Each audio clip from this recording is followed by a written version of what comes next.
Now these are the names of the sons of Israel, who came into Egypt.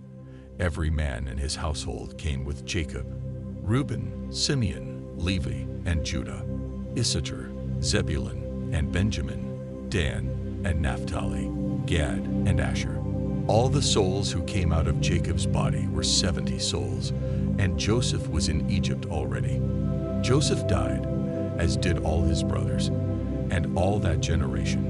The children of Israel were fruitful, and increased abundantly, and multiplied, and grew exceedingly mighty, and the land was filled with them. Now there arose a new king over Egypt who didn't know Joseph. He said to his people, "Behold, the people of the children of Israel are more and mightier than we. Come, let's deal wisely with them, lest they multiply." And it happened that when any war breaks out, they also join themselves to our enemies and fight against us, and escape out of the land. Therefore they set taskmasters over them to afflict them with their burdens. They built storage cities for Pharaoh, Pithom, and Ramses. But the more they afflicted them, the more they multiplied, and the more they spread out. They started to dread the children of Israel. The Egyptians ruthlessly made the children of Israel serve, and they made their lives bitter with hard service in mortar and in brick, and in all kinds of service in the field, all their service, in which they ruthlessly made them serve. The king of Egypt spoke to the Hebrew midwives, of whom the name of the one was Shiphrah, and the name of the other Puah. And he said, "When you perform the duty of a midwife to the Hebrew women, and see them on the birth stool, if it is a son, then you shall kill him, but if it is a daughter, then she shall live." But the midwives feared God, and didn't do what the king of Egypt commanded them, but saved the baby boys alive. The king of Egypt called for the midwives, and said to them, "Why have you done this thing, and saved the boys alive?" The midwives said to Pharaoh, "Because the Hebrew women aren't like the Egyptian women, for they are vigorous, and give birth before the midwife comes to them." God dealt well with the midwives, and the people multiplied, and grew very mighty. Because the midwives feared God, he gave them families. Pharaoh commanded all his people, saying, "You shall cast every son who is born into the river, and every daughter you shall save alive." A man of the house of Levi went and took a daughter of Levi as his wife. The woman conceived and bore a son. When she saw that he was a fine child, she hid him 3 months. When she could no longer hide him, she took a papyrus basket for him, and coated it with tar and with pitch. She put the child in it, and laid it in the reeds by the river's bank. His sister stood far off to see what would be done to him. Pharaoh's daughter came down to bathe at the river. Her maidens walked along by the riverside. She saw the basket among the reeds, and sent her servant to get it. She opened it, and saw the child, and behold, the baby cried. She had compassion on him, and said, "This is one of the Hebrews' children." Then his sister said to Pharaoh's daughter, "Should I go and call a nurse for you from the Hebrew women, that she may nurse the child for you?" Pharaoh's daughter said to her, "Go." The young woman went and called the child's mother. Pharaoh's daughter said to her, "Take this child away, and nurse him for me, and I will give you your wages." The woman took the child and nursed it. The child grew, and she brought him to Pharaoh's daughter, and he became her son. She named him Moses, and said, "Because I drew him out of the water." In those days, when Moses had grown up, he went out to his brothers and saw their burdens. He saw an Egyptian striking the Hebrew, one of his brothers. He looked this way and that way, and when he saw that there was no one, he killed the Egyptian and hid him in the sand. He went out the second day, and behold, 2 men of the Hebrews were fighting with each other. He said to him who did the wrong, "Why do you strike your fellow?" He said, "Who made you a prince and a judge over us? Do you plan to kill me, as you killed the Egyptian?" Moses was afraid, and said, "Surely this thing is known." Now when Pharaoh heard this thing, he sought to kill Moses.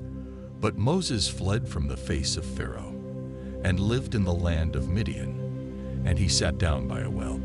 Now the priest of Midian had 7 daughters. They came and drew water, and filled the troughs to water their father's flock. The shepherds came and drove them away. But Moses stood up and helped them, and watered their flock. When they came to Reuel their father, he said, "How is it that you have returned so early today?" They said, "An Egyptian delivered us out of the hand of the shepherds, and moreover he drew water for us, and watered the flock." He said to his daughters, "Where is he? Why is it that you have left the man? Call him, that he may eat bread." Moses was content to dwell with the man. He gave Moses Zipporah, his daughter. She bore a son, and he named him Gershom, for he said, "I have lived as a foreigner in a foreign land."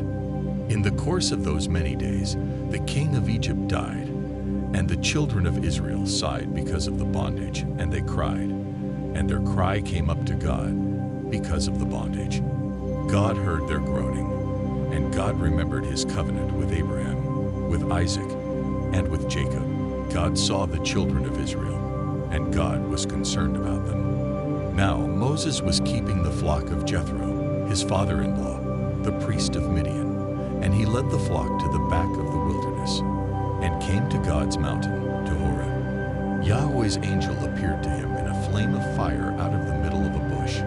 He looked, and behold, the bush burned with fire, and the bush was not consumed.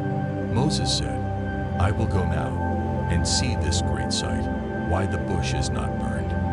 When Yahweh saw that he came over to see, God called to him out of the middle of the bush and said, "Moses, Moses."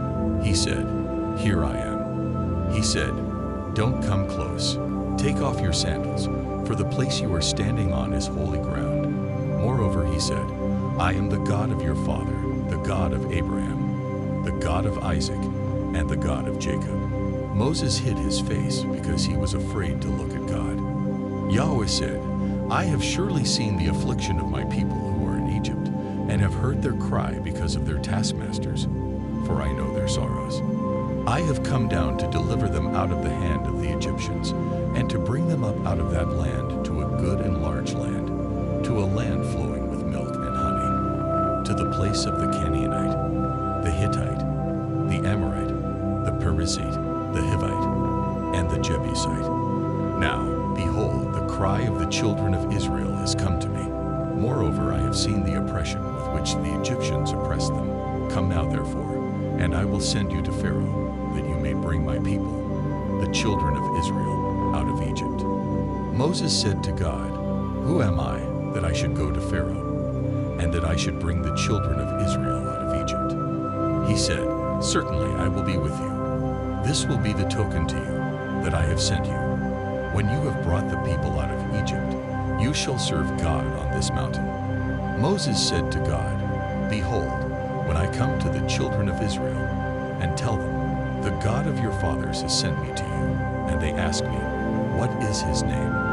what should I tell them?" God said to Moses, "I am who I am." And he said, "You shall tell the children of Israel this, 'I am has sent me to you.'" God said moreover to Moses, "You shall tell the children of Israel this, 'Yahweh, the God of your fathers, the God of Abraham, the God of Isaac, and the God of Jacob, has sent me to you. This is my name forever, and this is my memorial to all generations. Go and gather the elders of Israel together, and tell them, Yahweh, the God of your fathers, the God of Abraham, of Isaac, and of Jacob, has appeared to me, saying, I have surely visited you, and seen that which is done to you in Egypt. I have said, I will bring you up out of the affliction of Egypt to the land of the Canaanite, the Hittite, the Amorite, the Perizzite, the Hivite, and the Jebusite, to a land flowing with milk and honey. They will listen to your voice.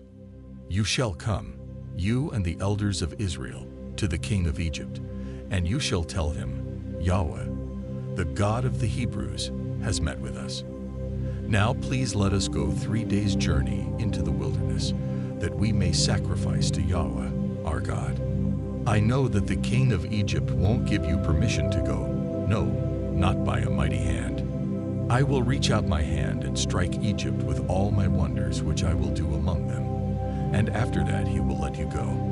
I will give this people favor in the sight of the Egyptians, and it will happen that when you go, you shall not go empty-handed. But every woman shall ask of her neighbor and of her who visits her house jewels of silver, jewels of gold, and clothing. You shall put them on your sons and on your daughters. You shall plunder the Egyptians.